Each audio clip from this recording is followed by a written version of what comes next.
এক ঘন জঙ্গলে একটা মেয়ে বাস করত মাকে নিয়ে। সেখানে একটা জাদুর গাছ ছিল, যেটা মানুষের ভালো কাজ করত, মানুষের কথা শুনতো। গ্রামবাসীরা বলতো এই গাছ নাকি মানুষের মনের কথা শোনে। একদিন একটা বাচ্চা মেয়ে কাঁদতে কাঁদতে সেই গাছের নিচে গিয়ে বসলো। দেখলো সেই গাছটি এবং কথা বলতে থাকলো। বলল, গাছ, তুমি নাকি সবার ভালো করো, তুমি আমারও ভালো করে দাও, আমার মাকে সুস্থ করে দাও, আমার মা খুব অসুস্থ। হঠাৎ করে জাদুর গাছটি তার কষ্ট সহ্য করতে না পেরে কথা বলতে থাকলো তার সাথে।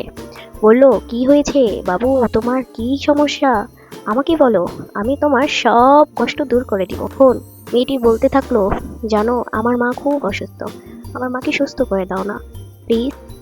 তখন জাদুর গাছটি বলল, তোমার আর কি কি চাই আমাকে বলো। তখন মিষ্টি মেয়েটি বলল, আমার আর কিচ্ছু চাই না, আমার মাকে তুমি সুস্থ করে দাও, তখন তোমার আর কোনো কষ্ট থাকবো না। তুমি বাড়িতে গিয়ে দেখো তোমার মা অনেক সুস্থ হয়ে গিয়েছে, তোমার অপেক্ষা করছে, যাও। গিয়ে তো সে অবাক, তার মা তো অনেক সুস্থ হয়ে গেছে এবং তার আর খুশি জনি।